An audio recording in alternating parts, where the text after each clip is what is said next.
en el sur de Somalia. Y ahora volver a dar los ojos y empezar a sonreír todo el tiempo mientras yo hablo. Porque sinceramente no estamos en una situación tan terrible como parece. Estamos en una situación complicada.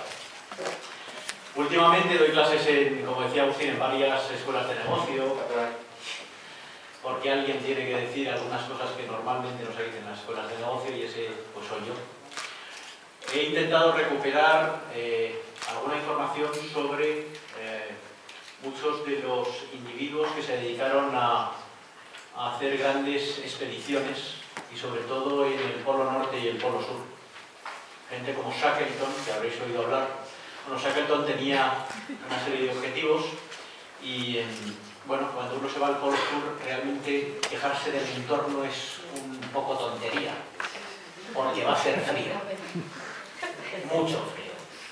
Bueno, pues lo que nos ha tocado vivir, y Dios me libre de liberar de la gran responsabilidad que tienen los bancos, los especuladores y los políticos, lo que nos ha tocado vivir es esto. Y desgraciadamente, digo desgraciadamente, nos va a tocar vivirlo durante algunos añitos. Ahora hay dos cuestiones que podemos desarrollar. La primera es manifestarnos en contra de muchas de las medidas que se están tomando. Y os animo a que lo hagáis. Pero sinceramente eso no va a resolver el problema. Me gustaría deciros que lo vas a resolver, pero desgraciadamente no lo va a resolver. Lo que lo va a resolver es lo que hagáis cada uno de vosotros. Exclusivamente eso. Desgraciadamente, y he traído una presentación que no es pirata, por eso el adobe. Tenemos muchas cosas por las cuales tenemos que reflexionar y replantearnos el modelo de vida que hemos llevado hasta el momento. Y no estoy hablando del nivel de consumo ni de la propia filosofía del capitalismo, sino también de cuáles han sido los principios vitales en los que nos hemos movido en la sociedad española. En la intervención que hacían Paco y Pepa, que me ha parecido brillante, se hacían muchas reflexiones sobre que habíamos sido educados para intentar siempre tener más dinero, más casas, más coches. Pero hay otra cuestión con la que hemos sido inseminados, y es la inseminación de la seguridad. Y esa probablemente es uno de los peores favores que nos han hecho nuestras madres. De hecho, voy a empezar una campaña para empezar a lobotomizar a todas las madres de este país. Para que en vez de pedir que sus hijos tengan la seguridad de un empleo público o privado, que la primera referencia que se pueda establecer es que el nivel de riesgo es malo, que todas las madres de este país empiecen a asumir que lo que tienen que hacer sus hijos es probablemente asumir no uno, sino muchos riesgos. El título de esta charla era Emprender para transformar. Y sinceramente, emprender implica riesgos. Implica riesgos financieros, implica riesgos vitales y sobre todo implica cambiar la mentalidad con la que hemos sido educados. Yo creo que todos podemos justificar la educación que hemos recibido hasta que ya somos mayores de edad. Y en ese momento tenemos que reflexionar, y si lo que hemos estado asumiendo durante mucho tiempo tiene sentido, tenemos que cambiar o modificar nuestro comportamiento. Esta presentación, que la hizo un colega y amigo y socio, para algunos inversores internacionales, pretendía, y la he querido compartir con vosotros para hablar sobre ese proceso de transformación. Se lo hizo a varios inversores internacionales para que invirtieran en startups españolas. Startups fundamentalmente son empresas de base tecnológica y de reciente creación. Y es de lo que vamos a estar hablando en el seminario apasionante que vamos a tener a partir de las 3:30 de la tarde. Haced el favor de tomar el menú con café. Es importantísimo que mantengáis la atención. También, una siguiente indicación es: podéis todavía reflexionar sobre si queréis daros de alta en mi curso o no, porque los 3 días que vamos a pasar conjuntamente va a implicar que vais a tener que trabajar todas las noches. Porque por las mañanas tendréis que estar aquí escuchando otras charlas, con lo cual todavía tenéis posibilidad de recolocaros en otro tipo de cursos. Se llama Paella y Entrepreneurship. Es paella y emprendedores, fundamentalmente. Y cuando hablamos de emprendedores simplemente se habla del concepto emprendedor porque mola más. Emprendedor es aquel que inicia un determinado camino. Y normalmente se ha asociado a aquellos Zuckerbergs que estaban en la Universidad de Harvard y tienen una idea brillante y desarrollan una compañía que termina valiendo miles de millones de dólares. Bueno, el emprendedor fundamentalmente es alguien que tiene ideas y que hace cosas. Y que en muchos casos esas ideas y cosas se convierten en empresas. Y lamentablemente, si vosotros tenéis el gen del emprendimiento, vais a convertiros en algo que vuestras madres y la sociedad no queréis o no quieren que sean. Que son empresarios. Lo he dicho. Empresarios. El lado oscuro. Bueno, el lado oscuro ahora veremos que no es tan oscuro. Tiene luces y tiene zonas muy oscuras. Pero no todas las empresas son multinacionales. Y no todas las empresas están buscando cómo explotar a los niños en los países del tercer mundo, ni contaminar, ni nada parecido. Yo me dedico a montar empresas y os puedo asegurar que mi gen no está a hacer absolutamente nada de eso. Y lo digo porque otro de los procesos de transformación, si queremos transformar la sociedad, es empezar a llamar las cosas por su nombre. Y no todos los empresarios son malos, igual que no todos los empresarios son buenos, igual que no todos los políticos son malos, ni todos los políticos son buenos. Hay más malos que buenos, pero es con lo que tenemos que convivir. Me encanta. ¿Os acordáis? Hemos ido y hemos escuchado tantas veces en las clases de historia el Imperio Español. Sinceramente, no creo que tengamos muchas cosas de las que estar orgullosos sobre el trabajito que hicimos en Latinoamérica, pero creo que sí es importante destacar algo sobre nuestras características genéticas, y hablo de la cultura de este país y la tradición histórica.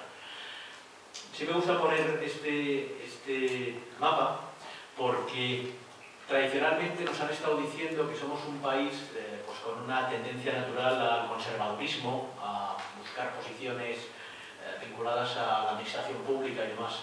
Pero este país ha exportado mucha gente a lo largo de muchos siglos.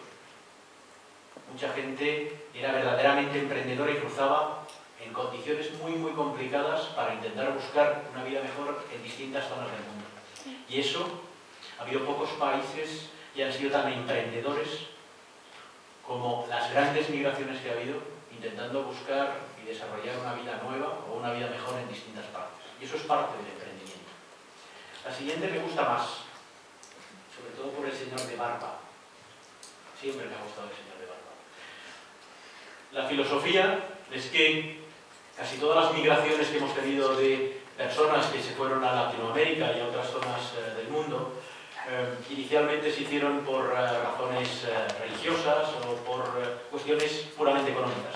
Pero mucha de esa gente lo hizo única y exclusivamente porque quería hacer cosas que en su país no podía hacer. Hoy nos encontramos 4 años después del inicio de la crisis con que cada vez hay más gente que sale de España para buscar una nueva oportunidad, para montar un negocio o para trabajar en otra empresa. Y eso es bueno, porque creo que eso implica que estamos recuperando un cierto espíritu de rebelarnos ante la situación en la que nos encontramos, ante el entorno en el que estamos, y desarrollar actividades en España o fuera de ellas. Nos encanta el deporte. Hemos estado anestesiados durante las últimas semanas con la selección con la roja. Hemos estado extasiados con el Nadal. Pero, bueno, es un espíritu combativo que si lo lográramos canalizar, a mí me llama la atención ver las manifestaciones que se han producido recientemente en contra de las iniciativas que ha tomado el gobierno, pero las intentaba comparar con las grandes pantallas mientras veían los partidos de cuartos de final y semifinales. Y la actitud no era la misma. Si podemos canalizar parte de la energía que utilizamos en los deportes y en los que destacamos, es probable que nos convirtamos en algo, lo de las luces, no sé.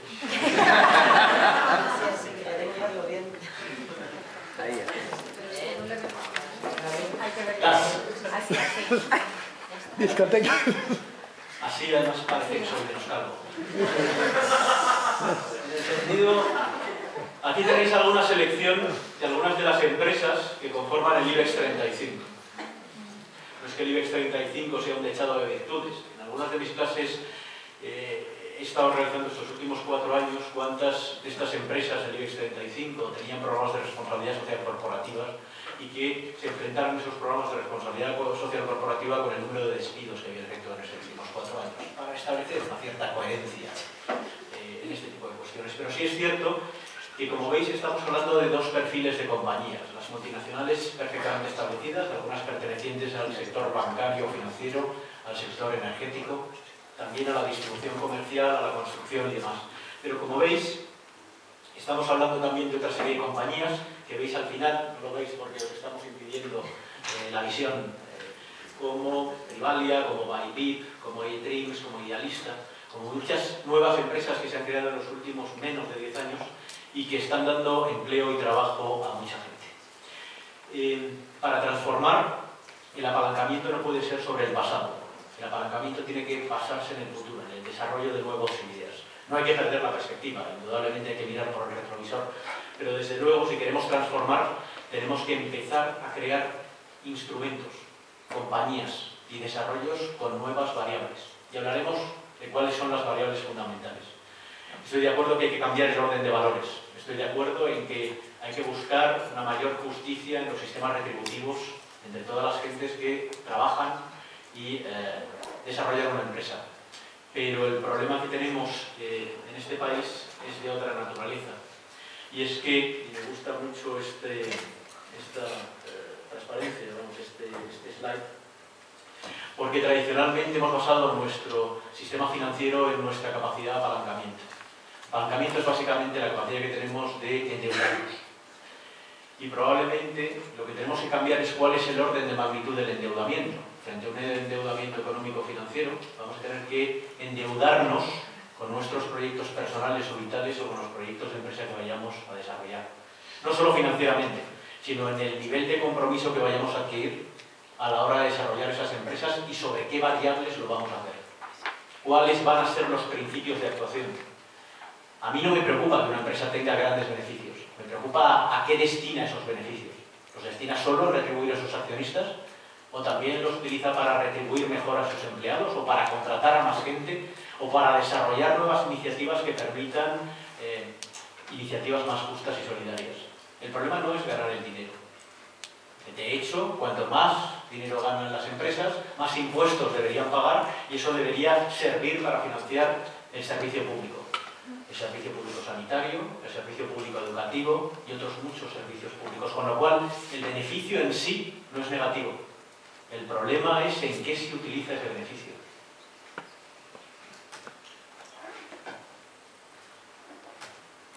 Era por Bankia, simplemente.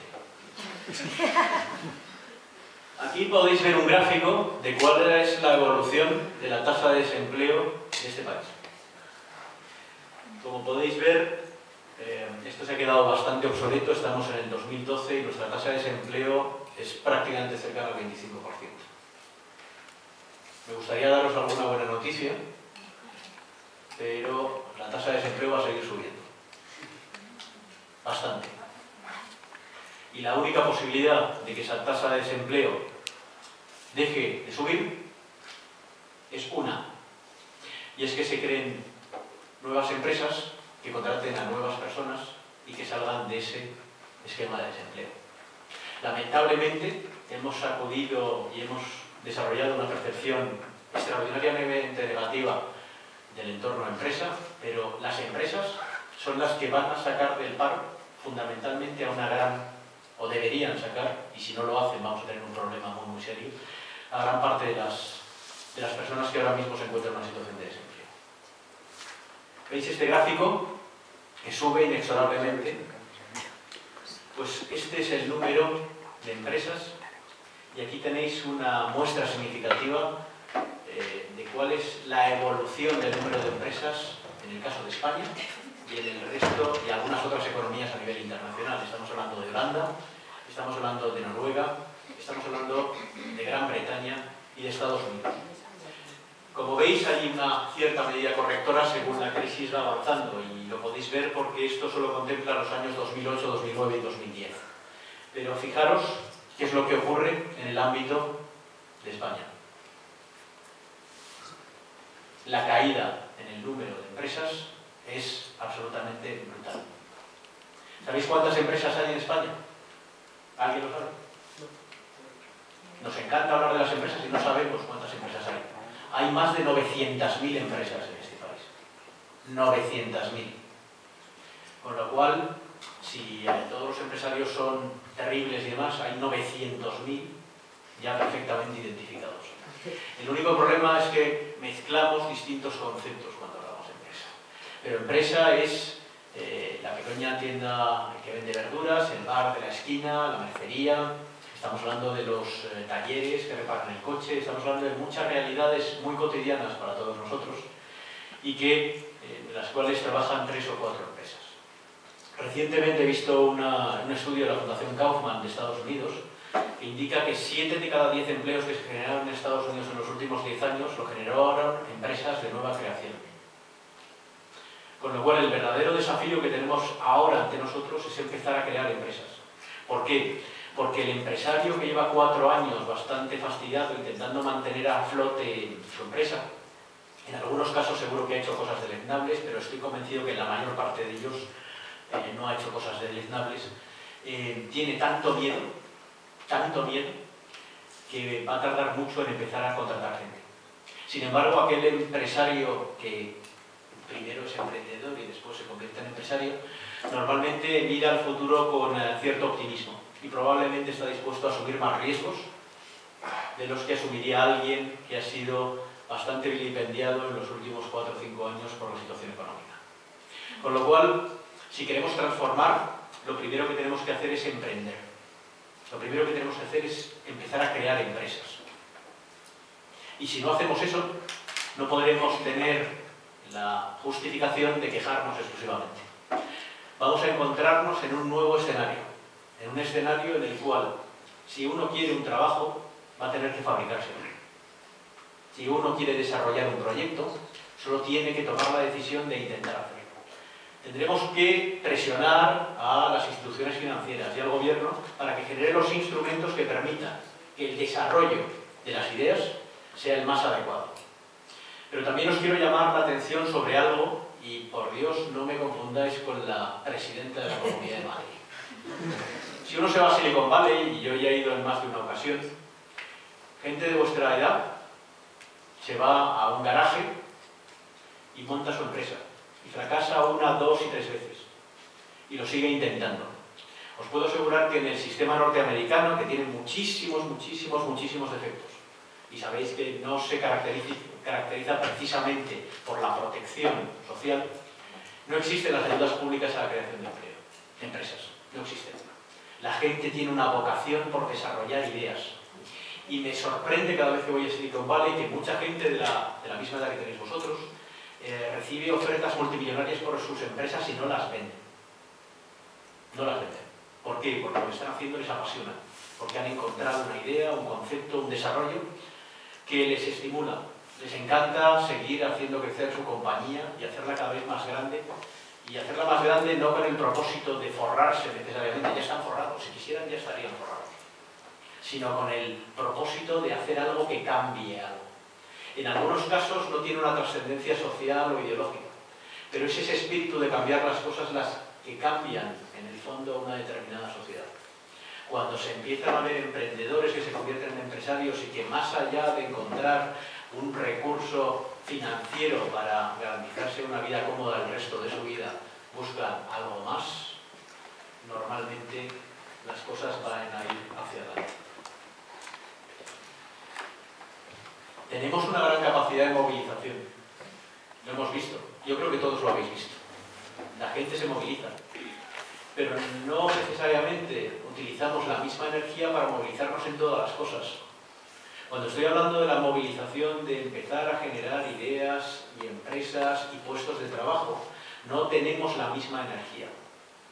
Tenemos energía para ir a ver a grandes pantallas cómo mete un gol Iniesta. Tenemos grandes energías para quejarnos ante situaciones claramente injustas, pero desgraciadamente no poseemos la misma energía ni a título individual ni a título colectivo como para hacer lo que tenemos que hacer. Hay gente que lo hace. Yo soy raro, muy raro. yo decidí dejar una gran multinacional donde me ganaban una cantidad obscena de dinero para hacer cosas. Yo ya no hablo. Tenemos una tendencia en este país de sentarnos con una cerveza. Tengo amigos, yo ya tengo más de 40 años, que me siguen contando su misma idea de la empresa que van a montar, que me contaban cuando estábamos en la facultad a los 19. Algunas han quedado un poquito obsoletas, pero en general hablamos, nos encanta hablar. Voy a decir, voy a hacer, pero a la hora de dar el paso no lo hacemos. ¿Se necesita algo de dinero? Sí, se necesita algo de dinero. Y os voy a contar algunas de las iniciativas que he tomado yo a título particular y no pretendo ser un ejemplo de nada. Simplemente os indico cosas que se pueden hacer. Agustín os ha comentado que soy consejero delegado y fundador de un fondo de inversión participado por directivos de multinacionales muy importantes que ponen su dinero para aportar y decidir apoyar a determinado tipo de emprendedores en el ámbito de los medios de comunicación y digitales. Hemos preevaluado 150 operaciones en los últimos 2 años, hemos evaluado 16 y ahora mismo hemos invertido en varias empresas que se dedican al mundo de los medios de comunicación en el ámbito digital. Una de ellas recientemente ha sido vendida a una empresa japonesa, que era Waki. No sé si conocéis Waki, que es una de las plataformas de Connected TV que había, pues se ha vendido a un grupo japonés. Pero lo más importante, toda esta gente indudablemente pues realiza una inversión con el interés de ganar dinero, pero no lo hacen solo por ganar dinero.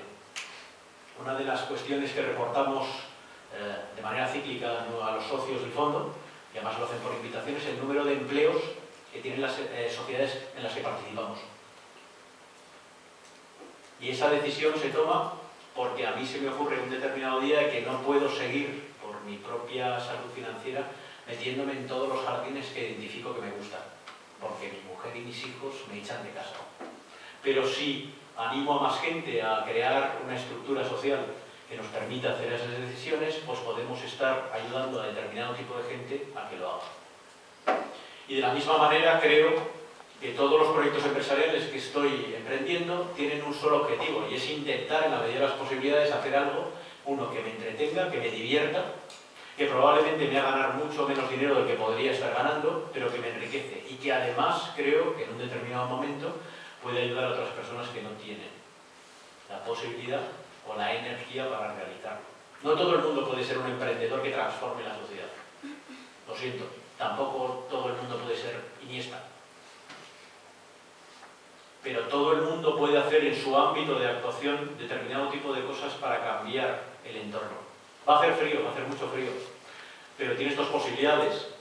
Cuando hace mucho frío, si uno se queda sentado, se hiela y se muere.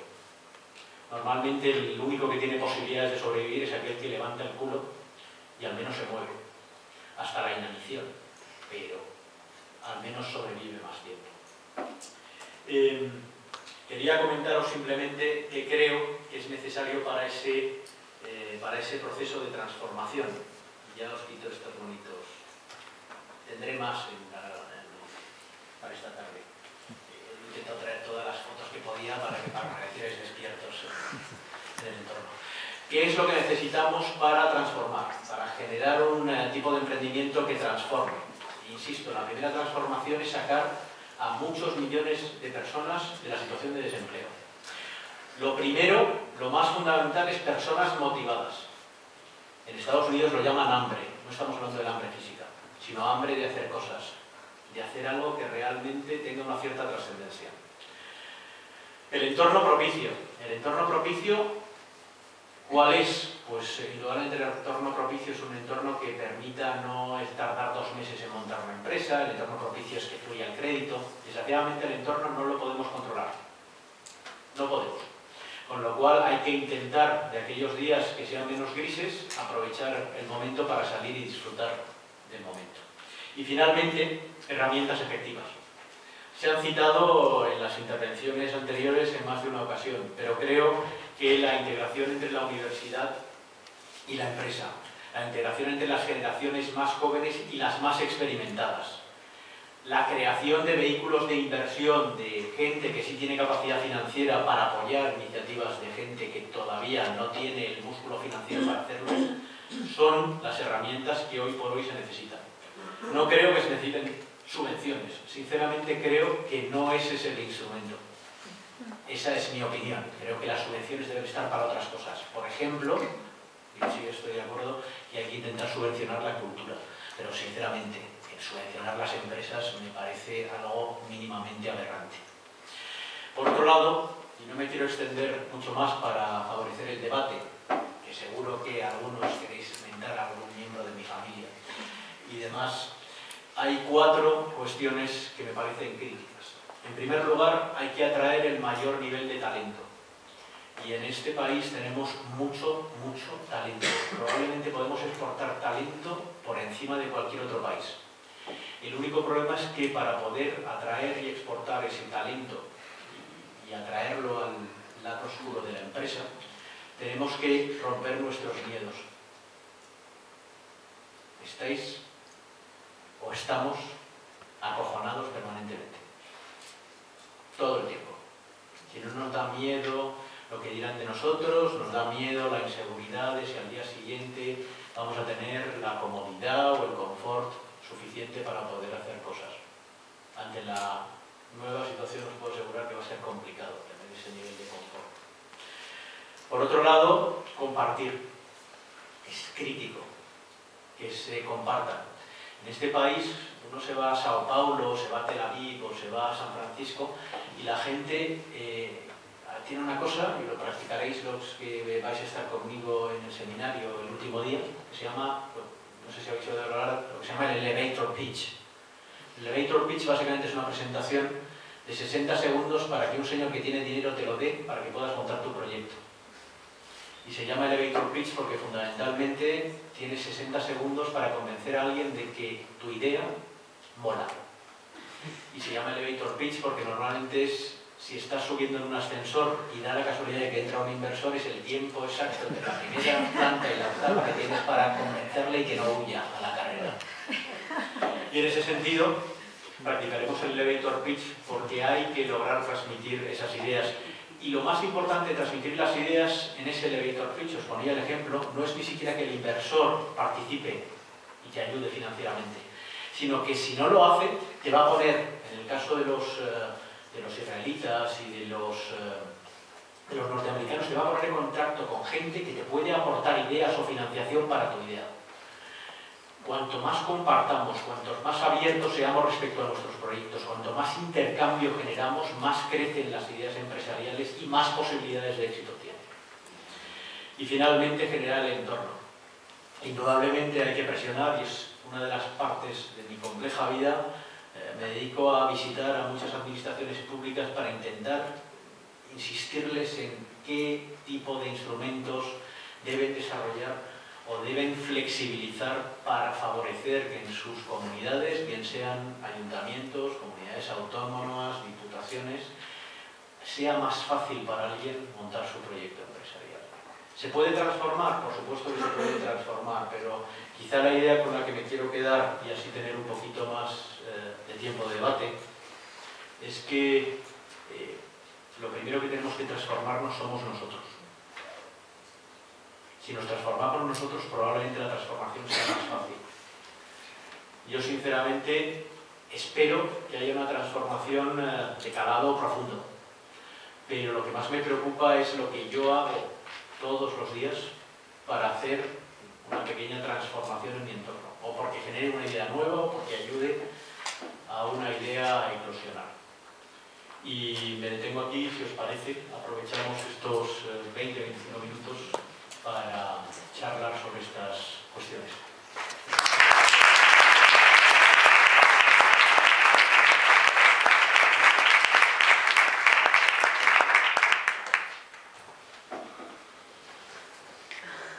Hay mucha hambre. Bueno, si llega a la voz. En primer lugar, quería agradecerle la claridad a la hora de exponer su discurso, porque me ha parecido muy interesante y sobre todo también porque a mí me ha parecido muy ameno. Y quería hacer una pregunta, sobre todo respecto a lo que comentaba al principio del concepto que se tiene del empresario como el lado oscuro y bueno, como el dador de empleo, y al final pues quizás por conceptos políticamente de antes estaban concebidos